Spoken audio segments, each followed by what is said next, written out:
I don't want to sell people a gimmick. I want people to learn about, and then I learned that profit first is not a gimmick and it has a good depth to it. But that was why, because it's like, what's the next fix? What's the next new idea? Because people don't want to do the hard, mundane, everyday routine work until they make money and they're like, I'll do that all day long.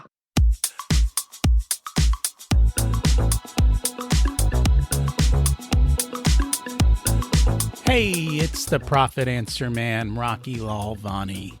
If you're new to the podcast, check out my interview with Mike Michalowicz. It's episode number 2. If you want to hear about each chapter in the Profit First book, go back and listen to episodes 3 through 13.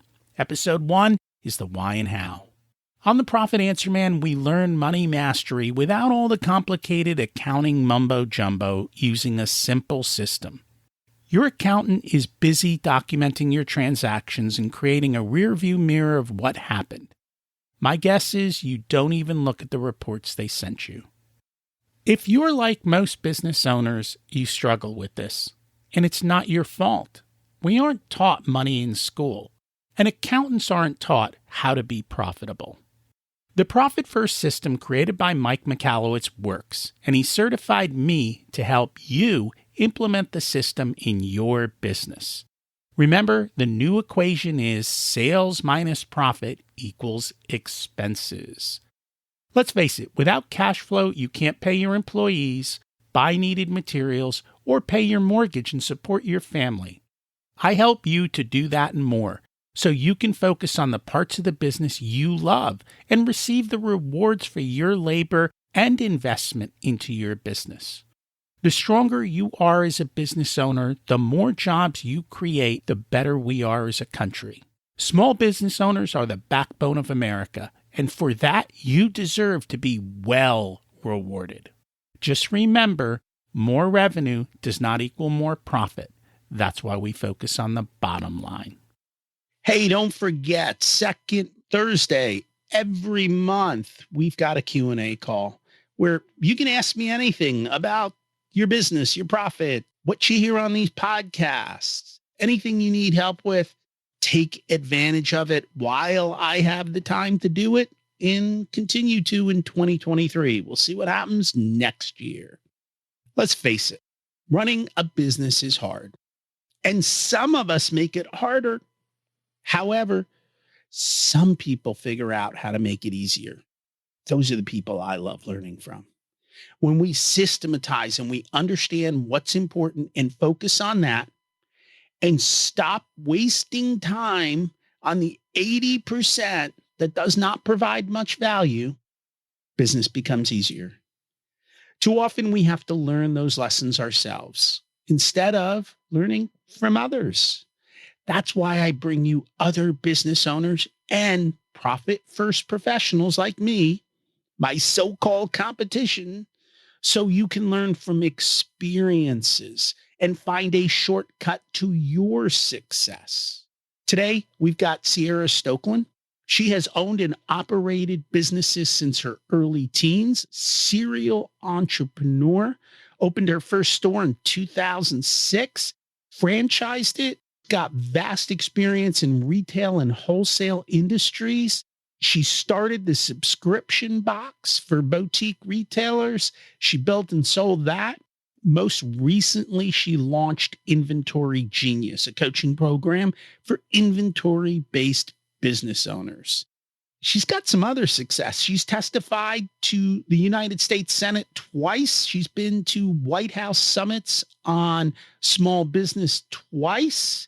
And she is a small business champion through SCORE.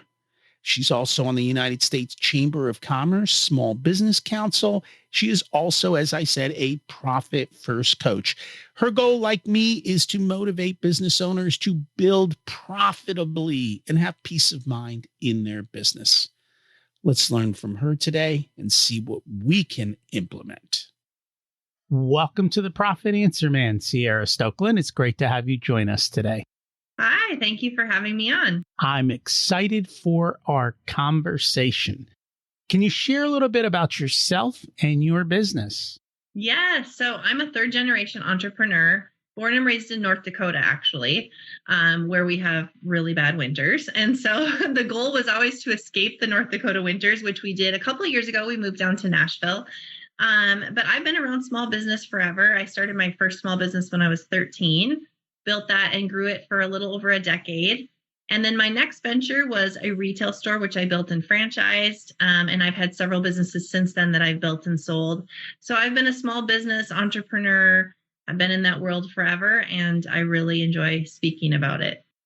That is awesome. And you're also a profit first professional. That's right. Yeah. So in all your experience of owning businesses, what's always been your biggest struggle? I think for a long time, my biggest struggle was understanding how the numbers played into business. So really good at visioneering a brand or an idea, taking something from an idea to reality. Really good at customer service and selling and working with people. But the numbers were always something like, even being in a small business family, they never talked about numbers. We never talked about financials, numbers, profit. It was always customer problems or inventory problems. That was really difficult for a long time until I met my first profit strategist, I guess you would call him, finally, towards the end of my retail journey with my retail brand. And he just opened my eyes to how the numbers are so powerful and how we don't have to be intimidated by them. And that just completely shifted the way that I did everything with my following businesses. And I think you're the norm for business owners, right? Yeah. The numbers are always just not top of mind, and we get it. I mean, that's what we're here to help people with. So how did you learn about Profit First? So my clients, actually. So I was working at the time, starting my coaching and consulting business for retailers, boutique retailers specifically.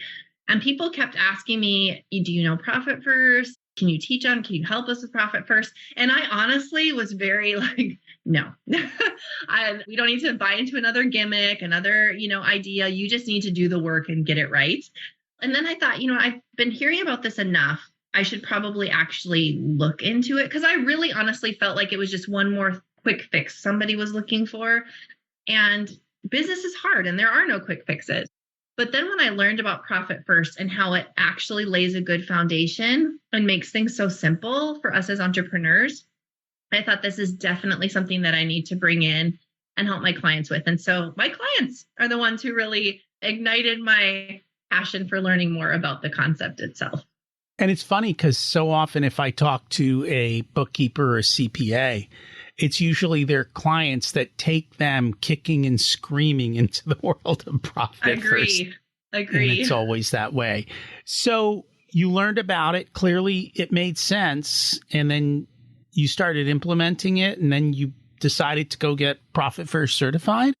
Yeah, I'm very much like, if we're going to do something, let's do it right. And so I decided, why not get certified? Why not be able to offer that and say that I have taken the training and I know what I'm doing and I know how the method works. And so decided to get certified, and then just started wrapping it into different offerings I have. So I have my own method that works specifically for teaching financials to inventory-based businesses, but Profit First works really well alongside of it. It's just another component that gives them another tool and another resource, and it fit just really nicely into what at.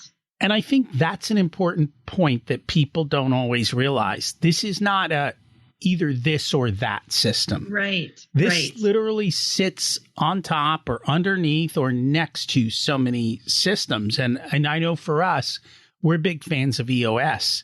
And this and EOS go together so well. As a matter of fact, I know like the EOS certified people, and my opening line to them is, you guys don't have a great financial dashboard, do you? And they're like, no, we don't. I'm like, well, let's chat, because together we fill a major hole that they have, and it works perfectly together. Yeah, for sure. Any Profit First success stories?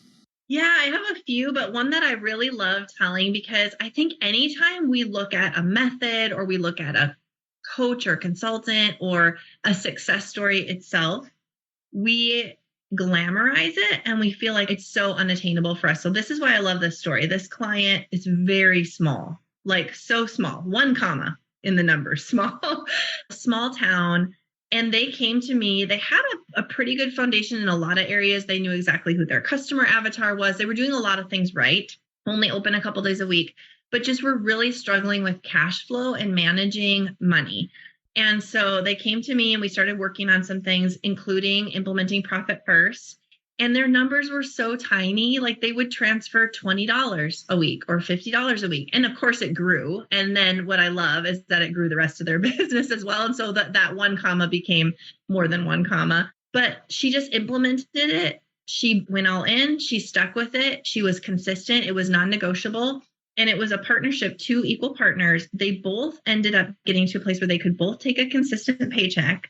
They would save into their tax, their profit, their owner's comp accounts, their tax account. If they didn't need it, they would use that as a reward for themselves at the end of the year. They were just so happy because they were finally seeing the fruit of all their labor, and they felt so confident and accomplished. So I love that story because it's not this huge, massive 7-figure business, just a small mom and pop shop, but they were able to pay themselves. And I just think that's such a great success. It is. And I can tell you, it is a lot harder to implement in a 7 and 8-figure business because they're just like, we don't have enough to pay our payroll right now. And this, and it becomes a harder struggle for them to make, not harder. They struggle to rip the Band-Aid off and just do what they need to do. Yeah. Don't we all sometimes?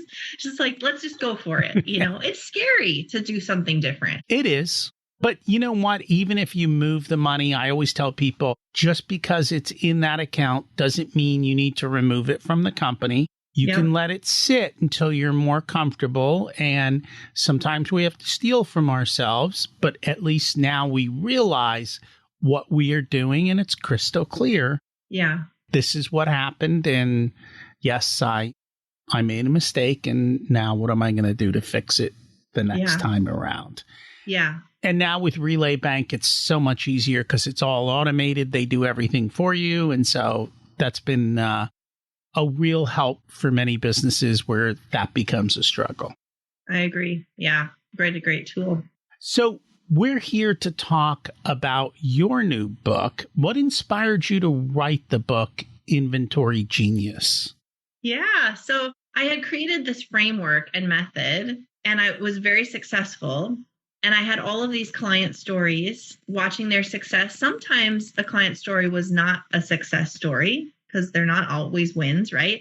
And then I had this crazy story of my own. And I thought it was time to bring that all together and put something out that people could sit down and read, bite-sized actionable steps that they could take and implement instead of having to come to me individually and have that delivered. Why not put it all into a simple, easy to read book that anyone could pick up, that they could take and implement? And so I thought the time is now and I better just sit down and get it done. And so I did. I went to town and wrote Inventory Genius and wrapped all of those pieces together in one quick, easy read. So what is the biggest issue that inventory-based businesses run into? They don't understand how inventory is directly tied to profitability. So when they are short on cash, and I hear this all the time, I had this massive sale, I had this great event, I keep growing, I keep selling, I don't have any money, where's all the money? And if they don't understand how the inventory is really their secret weapon to create profitability, or it is that thing that keeps draining their profitability, they'll never get ahead. You're always behind. You're always chasing the inventory. You're chasing the sales. And so with the Inventory Genius method, we just walk through essentially what the profit and loss, how inventory works through that, how it really makes its first stop on the balance sheet that, and I would say 99% of the people that I start working with have no idea. So that's the first thing that we correct, where inventory stops and where it lives until it's sold. And once they can see how that flows, they can start to follow how the money is flowing too. And then we can build more margin into their business and then, more falls to the bottom line. So that's the biggest thing. Just they look at inventory as detached, like inventory is the fun stuff. And then everything else in my business is over here. And so I teach them how it's all integrated and you have to know how it works hand in hand. And a lot of small businesses run on a cash basis. And even if you run on a cash basis, I always look at it as an inventory as an accrual item. And what I mean by that is if you do your inventory on a cash basis, if you order stuff today and you order a pallet of something, you're going to pay for a pallet this month. And when you pay for a pallet this month, it crushes your profit. Like you go negative and it's like, oh my God, it's the worst month ever.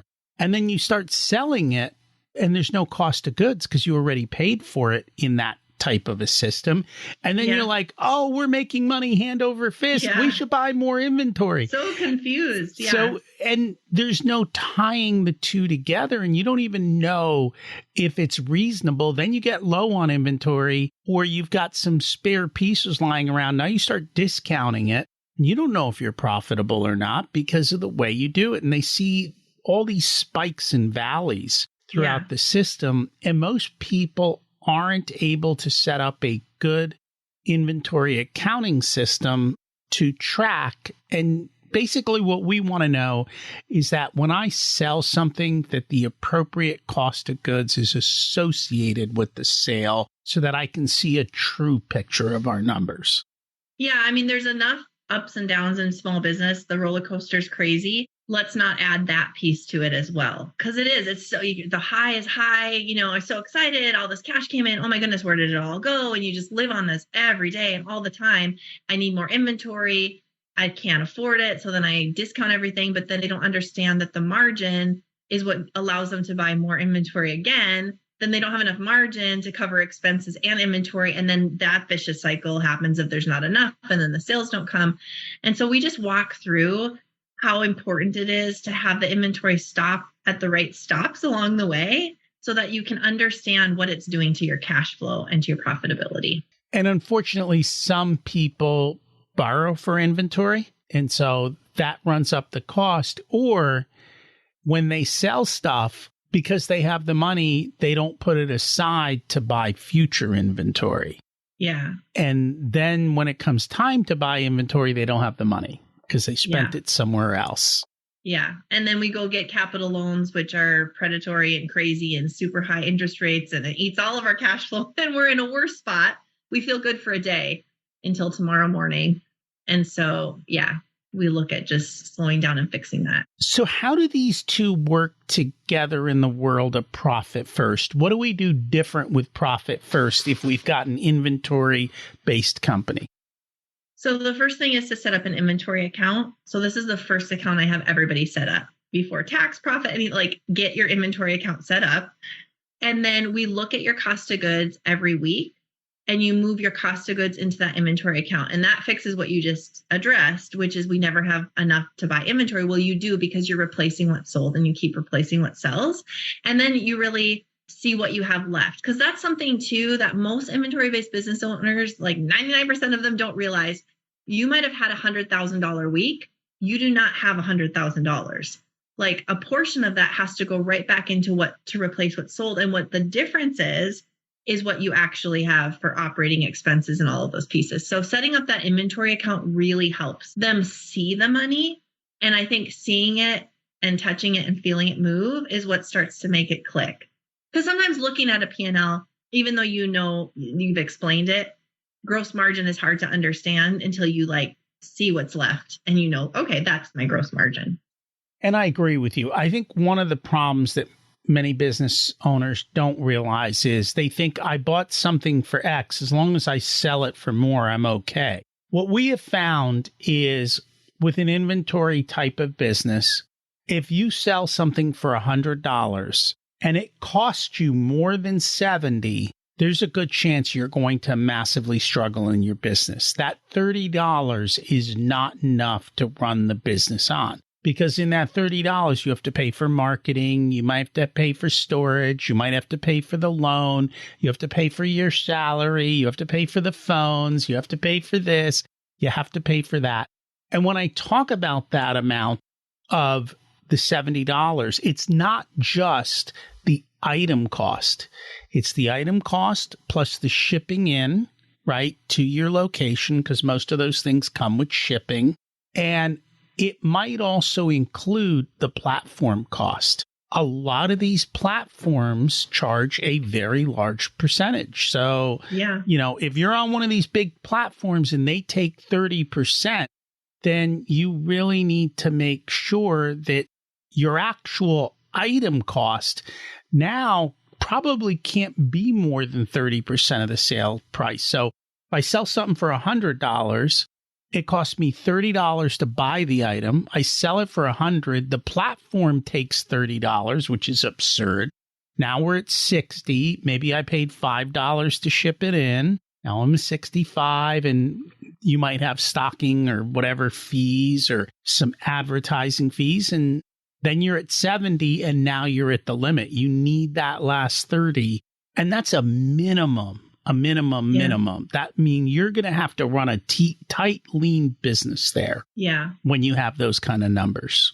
But people don't realize that. They're like, I bought it for 30. I sold it for 100. I can go buy my Ferrari. Yeah. Yeah. And that's what I hear a lot in the boutique industry. They just talk about markups, 2.5, 3 times markups, 2.5, 3 times markups. And okay, but what does that mean? And what type of items, what's your volume? All of that plays into it too. You know, if you sell a lot of $10 items, you have to sell a lot of $10 items to make enough for that, you know, to cover that OPEX. And then if you have debt, you're servicing that as well. So you can't just go off of something like that. You really have to put together a budget and understand what you truly need in margin to deliver your net profit. And I think where they get in trouble is they mark it up, but then the end of the season comes and they put it on sale, and now they're selling it for less than they paid for it, but they didn't realize that. Yeah. Which is a losing game. It is. Or they need cash, so we discount it. Or this awful idea that's going around the inventory world. I don't know who's giving out this counsel, but I hear this a lot. People ask me, well, it's the end of the year. Should I discount all my inventory to get rid of it for taxes? No, because if you discount all your inventory, you have to replace all that inventory. And what are you going to replace it with if you haven't even covered your costs? So they're getting counsel to do things like that as well. Just dump inventory. And that's, yeah. So a lot of things. And then we wonder why we don't have any money, and the money's coming in, and then I'm taking loans, and it's just this downward spiral. So we work to curb all of that. And that makes a lot of sense. So what I do for my clients is if they have an inventory-based business, which is this issue, then we set up that cost of goods account, and we just try and simplify it as much. Maybe it might be 30% or 40%. And you immediately put that to the cost of goods account, and then that covers you. And a lot of people in the e-com world, and, you know, they want to have fast growing businesses.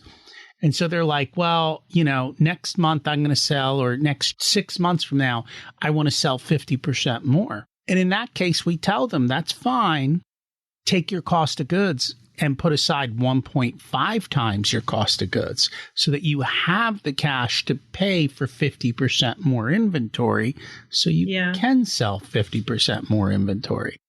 But you got to learn to run your business lean, which, especially in a fast growing, younger e-com or heavily inventory based business. Yeah. And that's always hard, especially if there's a lot of cash coming in. Then we don't want to run lean because we feel like we have a lot to spend, and we need all the people. And I talk about that in the book. That's one of the stories that I tell about myself. You know, that book, if you give a mouse a cookie, I don't know if you know that. You give a mouse a cookie, then he wants milk to go with it. And then if he has milk, he wants it, you know. And I said, that's what I used to do in my retail business. You know, I feel like, oh, I had these sales. So then I needed a bigger warehouse. Well, then I needed more people. Well, then I need people to manage those people. And then, you know, and so we chase the sales with just more expense if we don't understand the foundational pieces and really growing profit, not top line revenue. You know, I've heard this saying before. It's like, keep it small, keep it all. I love it. And sometimes there's nothing wrong with that. I think, you know, everyone says grind, grind, grind, grow, grow, grow. But if you can keep a small business with super high profit margins and no overhead and lots of freedom and you're making enough money to live your ideal life, then stop chasing, just enjoy. And you know, I thought about this has nothing to do with inventory-based businesses. This is more on the coaching consulting. I'm sure you hear this. There's this whole, especially amongst women, there's this phenomenon, like we have to grow 7-figure, multi-7-figure, scalable offers. So I was working on this with my coaching business. I had a membership a couple of years ago, and building a scalable offer because that's what we're supposed to do. And I remember driving with my husband home from a trip, and I looked at him and said, why am I growing a scalable offer? I don't want a scalable offer. Like, I don't want a bunch of people underneath me. I don't want a whole team. I've done that. I've been there. I want a simple business. I can hire the clients I like. I can say no to the ones I don't want. And I just said, enough's enough. Like, we don't have to do that just because the industry tells us we have to. And I think that goes for any business. Like, we need to define what success looks to us individually and then grow the business that way instead of what the world tells us we have to do. Men get the same message. And the reason why is simple. If I tell you to have a nice, small, fun business, I can't sell you my $10,000 grow 10X package today. Yeah. Right? Yeah. I mean, that's just the reality of it. And so they have to market their scalable business, which doesn't work unless they get to a large scale, because behind the scenes, they are spending so much money on marketing, you don't even realize it. Yeah.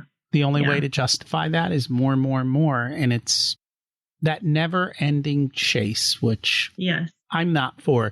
You know, it's funny because one of the things I've noticed with a lot of the events that are out there for entrepreneurs, it seems like, especially at the smaller size, most of them are nothing but rah-rah sessions. They're exactly. not actually giving out like good business tips and how do you grow your business.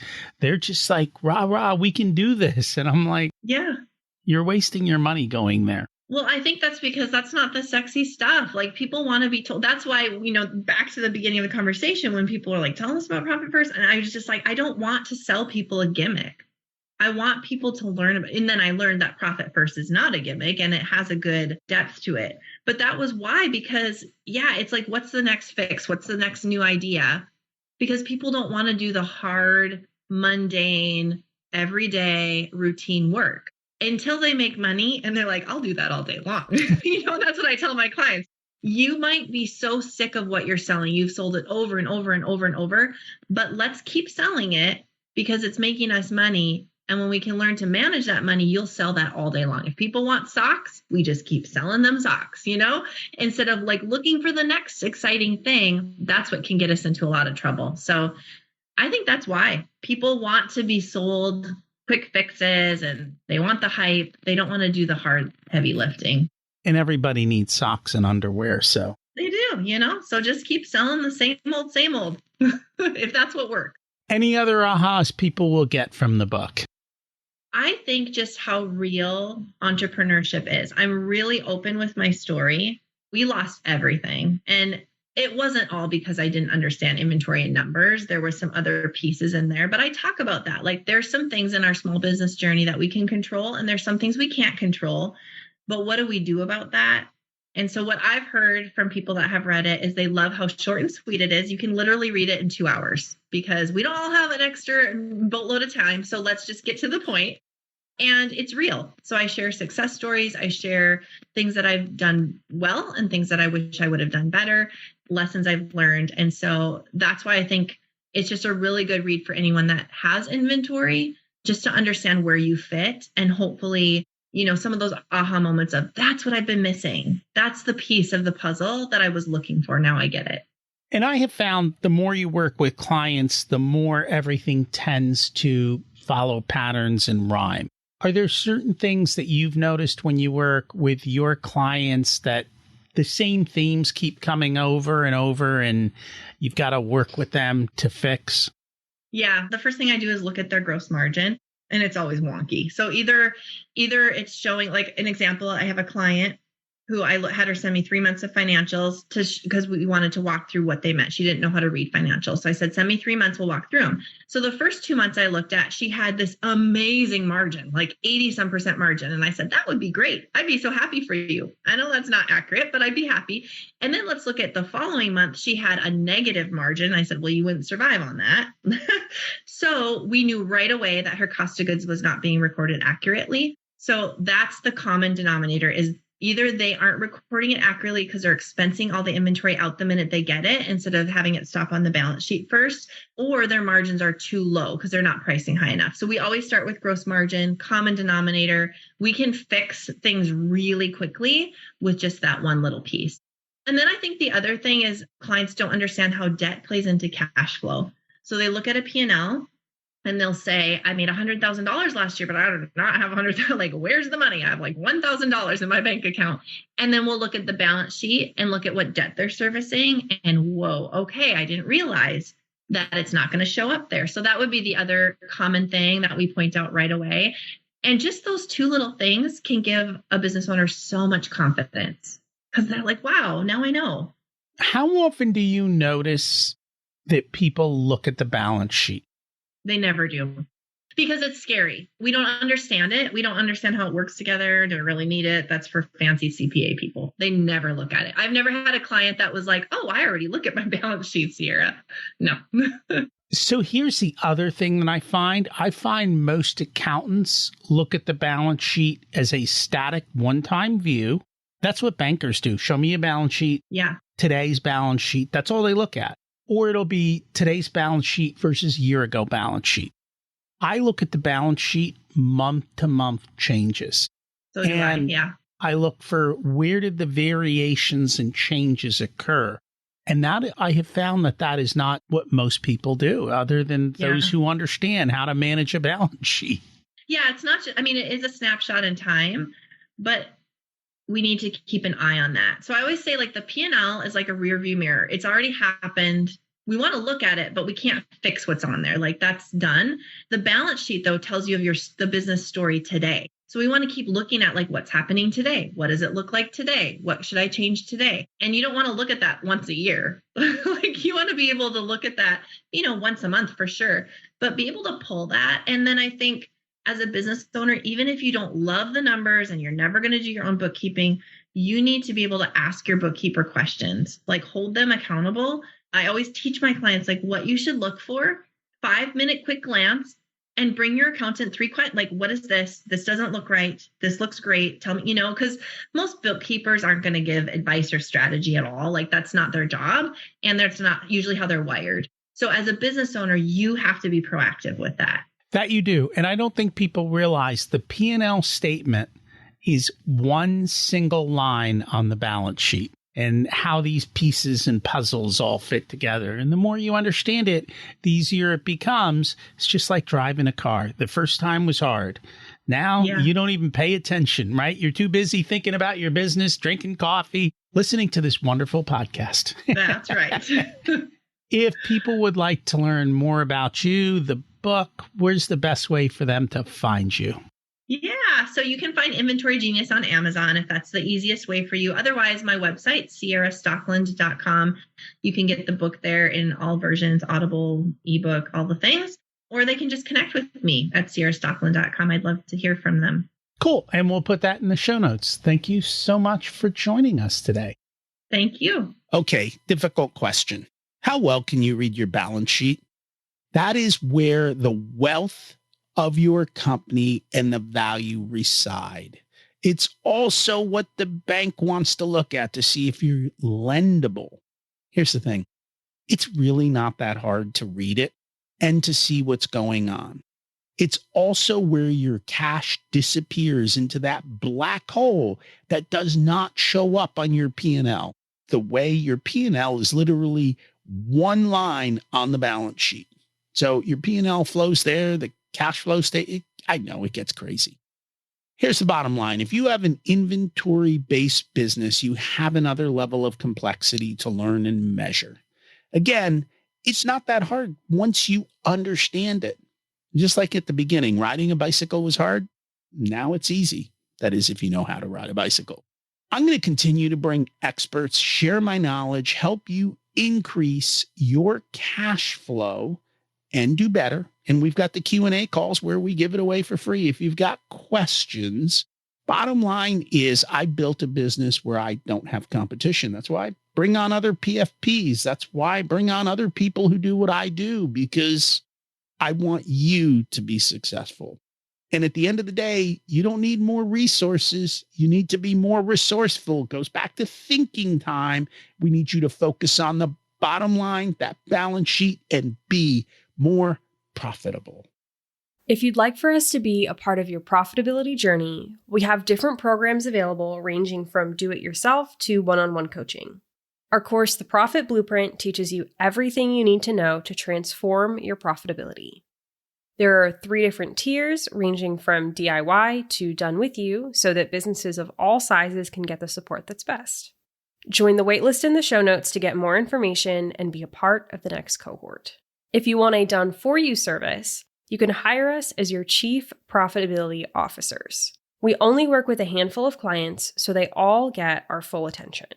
We work with business owners who have or are growing to $500,000 to $10 million in revenue.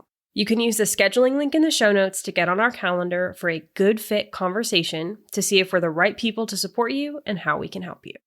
This episode of the Profit Answer Man podcast is brought to you by SMBpodcastnetwork.com.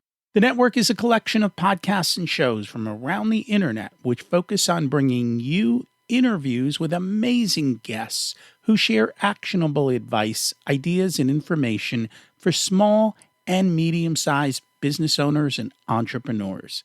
Visit www.smbpodcastnetwork.com to find more great shows and easily subscribe to be notified of new episodes. It's a great way to discover quality content. If you've discovered us via the network, then I hope you enjoy today's show and will consider subscribing directly so you never miss our episodes. Remember to check out my other podcast, Richer Soul, where we talk about how to live the ultimate life and be the best business owner you can be. As we close out, let's repeat the mantra. Revenue is vanity, profit is sanity, and cash is king. Have an abundant and profitable week.